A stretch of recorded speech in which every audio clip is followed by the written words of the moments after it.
Valiant Vicky, the brave weaver. Flora Annie Steele. The story of Valiant Vicky, the brave weaver, is taken from Flora Annie Steele's short story collection, Tales from the Punjab, subtitled Told by the People. Valiant Vicky, the brave weaver. Once upon a time, there lived a little weaver by name Victor Prince. But because his head was big, his length thin, and he was altogether small and weak and ridiculous, his neighbors called him Vicky, Little Vicky the Weaver. But despite his size, his thin legs, and his ridiculous appearance, Vicky was very valiant and loved to talk for hours of his bravery and the heroic acts he would perform if fate gave him an opportunity. Only fate did not, and in consequence, Vicky remained Little Vicky the Valiant Weaver, who was laughed at by all for his boasting. Now, one day as Vicky was sitting at his loom, weaving, a mosquito settled on his left hand just as he was throwing the shuttle from his right hand.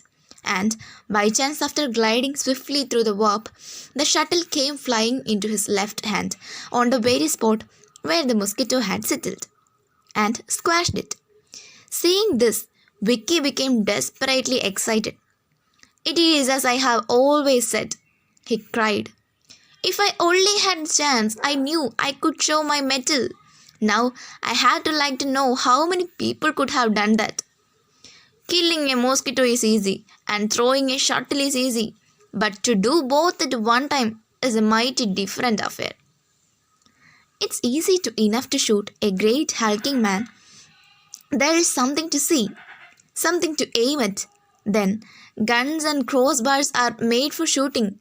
But to shoot a mosquito is quite another thing that requires a man." The more he thought over the matter, the more elated he became over his skill and bravery, until he determined that he would no longer suffer himself to be called Vicky. No, now that he had shown his mettle, he would be called Victor Prince, or better still, Prince Victor. That was a name worthy his merits. But when he announced this determination to the neighbors, they roared with laughter, and though some did call him Prince Victor, it was with such sniggering and giggling and mock reverence that the little man flew home in a rage. Here he met with no better reception for his wife, a fine, handsome young woman, who was tired to death by her ridiculous little husband's whims and fancies, sharply bade him hold his tongue and not make a fool to himself. Upon this, beside himself with pride and mortification, he seized her by the chair and by the hair and beat her most unmercifully. Then, resolving to stay no longer in a town where his merits were unrecognized, he bade her prepare some bread for a journey and set about packing his bundle. "I will go into the world," he said himself. "The man who can shoot a mosquito dead with a shuttle ought not to hide his light under a bushel." So off he set with his bundle, his shuttle, and a loaf of bread tied up in a kerchief. Now, as he journeyed, he came to a city where a dreadful elephant came daily to make a meal of the inhabitants. Many mighty warriors had gone against it, but none had returned. On hearing this, the valiant little weaver thought to himself, "Now it's my chance. A great haystack of an elephant will be fine mark to a man who has shot a mosquito with a shuttle." So he went to the king and announced that he proposed single-handed to slay the elephant. At first, the king thought the little man was mad, but as he persisted in his words, he told him that he was free to try his luck if he chose to run the risk, adding that many better men than he had failed. Nevertheless, our brave weaver was nothing daunted. He even refused to take either sword or bow, but strutted out to meet the elephant armed only with his shuttle. "It's a weapon, I thoroughly understand," Good people, he replied boastfully to those who urged him to choose some more deadly arm, and it has done its work in its time. I can tell you, it was a beautiful sight to see little Vicky swaggering out to meet his enemy, while the townsfolk flocked to the walls to witness the flight. Never was such a valiant weaver till the elephant, descrying its tiny antagonist, trumpeted fiercely and charged right at him, and then, alas, all the little man's courage disappeared, and forgetting his new name of Prince Victor, he dropped his bundle, his shuttle, and his bread, and bolted away as fast as Vicky's legs could carry him. Now, it so happened that his wife had made the bread ever so sweet and had put all sorts of tasty spices in it, because she wanted to hide the flavor of the poison she had put in it also. For she was a revengeful woman who wanted to be rid of her tiresome, whimsical little husband. And so, as the elephant charged past, it smelled the delicious spices and, catching up the bread with its long trunk, gobbled it up without stopping an instant. Meanwhile, fear lent speed to Vicky's short legs, but though he ran like a hare, the elephant soon overtook him in vain. He doubled and doubled, and the beast's hot breath was on him when, in sheer desperation, he turned, hoping to bolt through the enormous creature's legs. Being half blind with fear, however, he ran full tilt against him instead. Now, as luck would have it, at that very moment the poison took effect, and the elephant fell to the ground stone dead. When the spectators saw the monster fall, they could scarcely believe their eyes, but their astonishment was greater still when, running up to the scene of action, they found Valiant Vicky seated in triumph on the elephant's head, calmly mopping his face with his handkerchief. I had to pretend to run away, he explained, or the coward would never have engaged me. Then I gave him a little push, and he fell down, as you see. Elephants are big beasts, but they have no strength to speak of.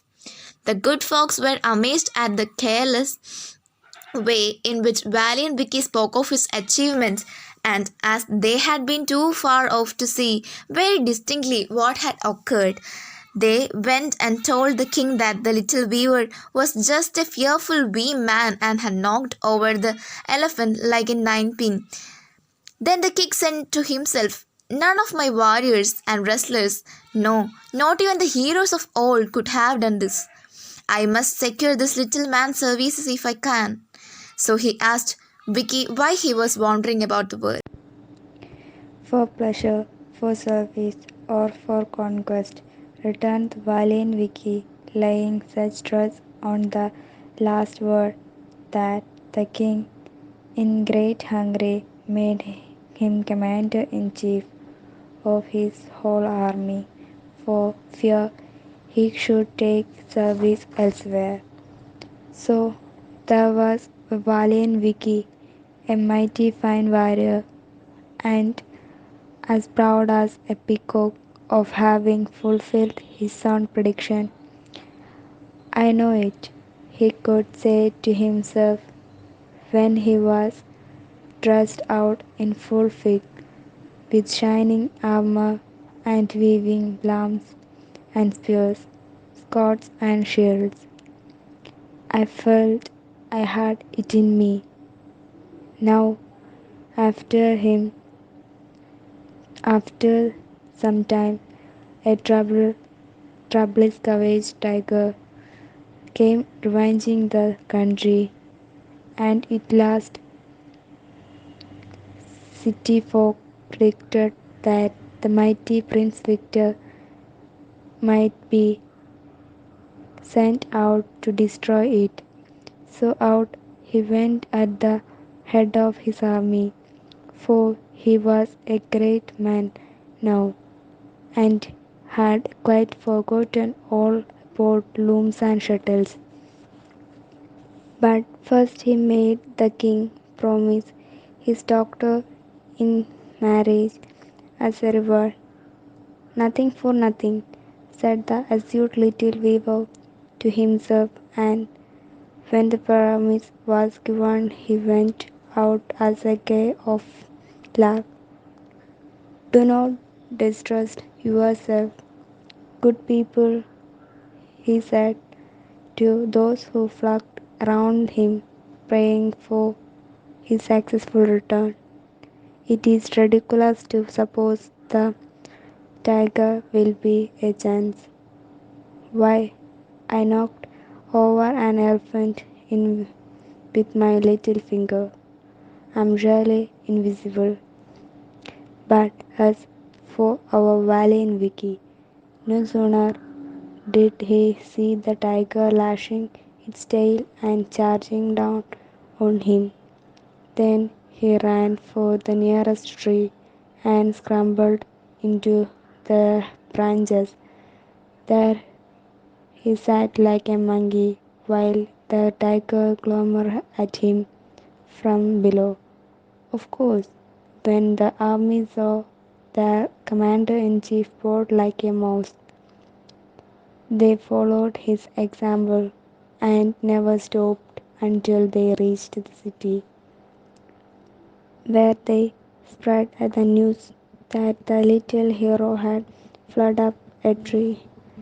There, let him stay, said the king, secretly relieved, for he was jealous of the little weaver's power and did not want him for a son in law.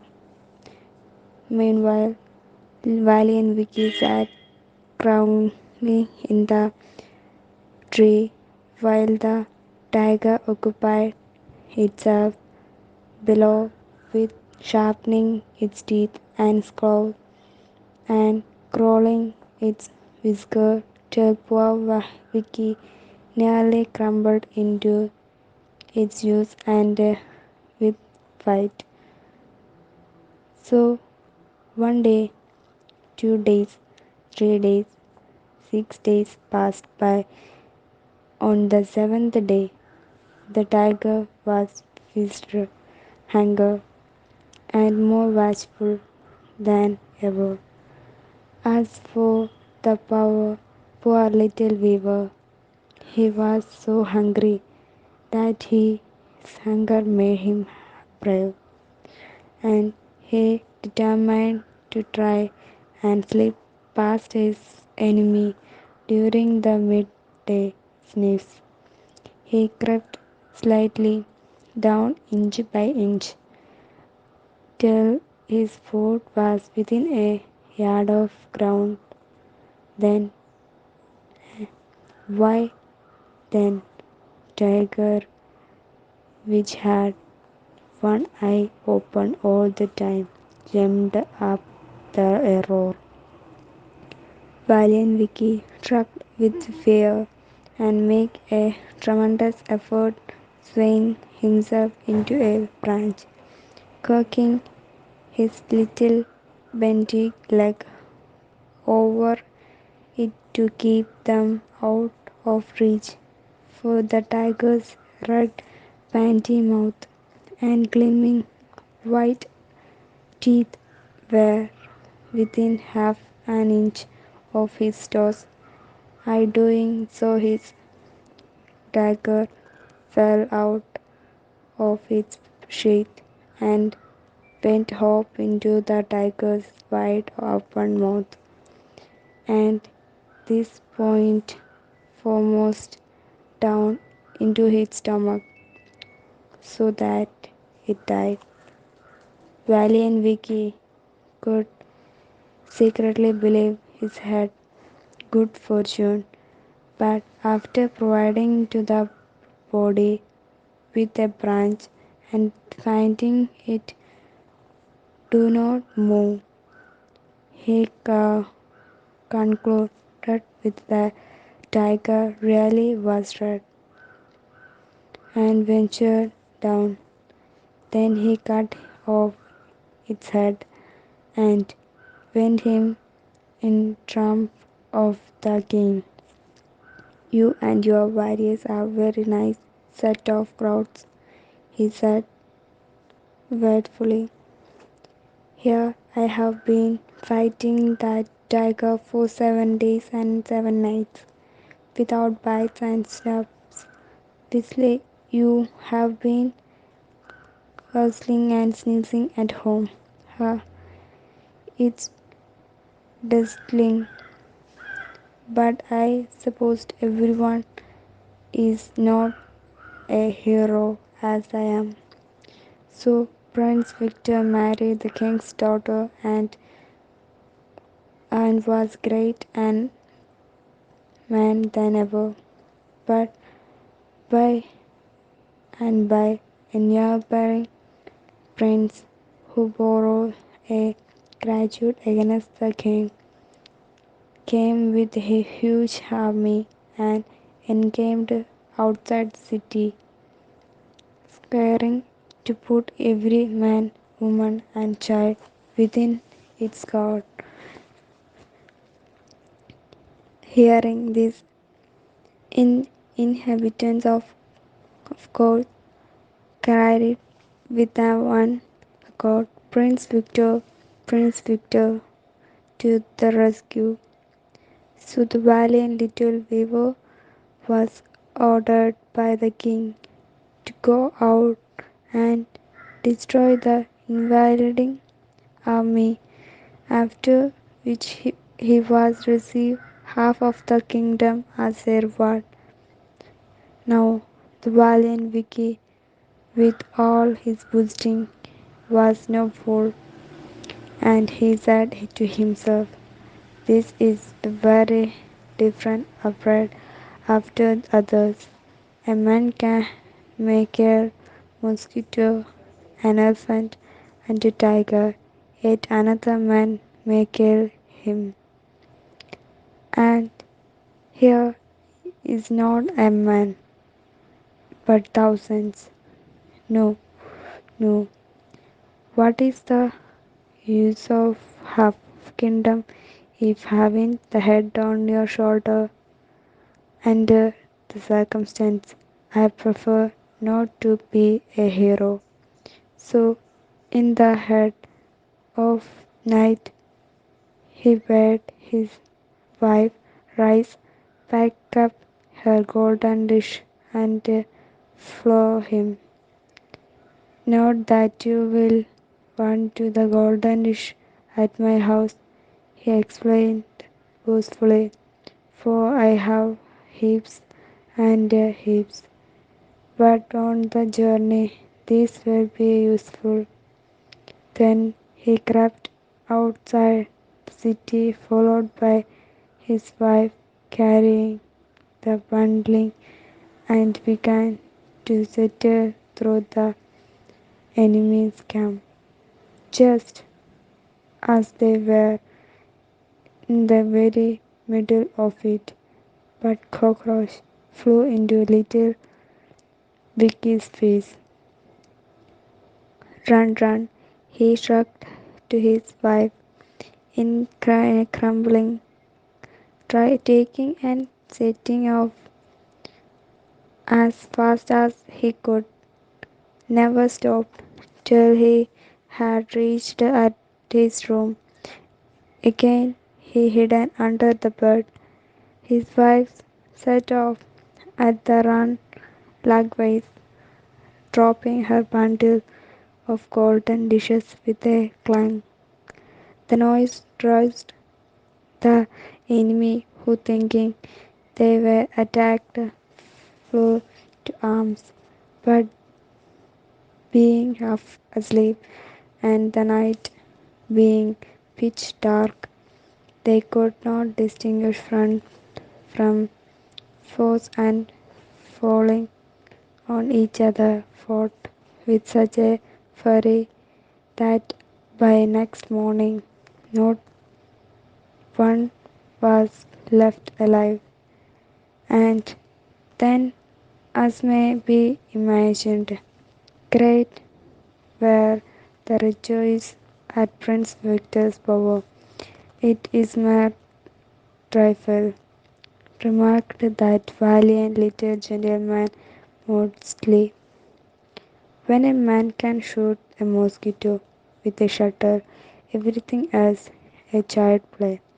So he received half of kingdom and ruled it with a dignity, rescuing ever afterwards to fight, saying truthfully that the king never fought themselves but set the others to fight for them. Thus he lived in a peace, and then he died. Everyone said Valiant Vicky was the greatest power the world had ever seen.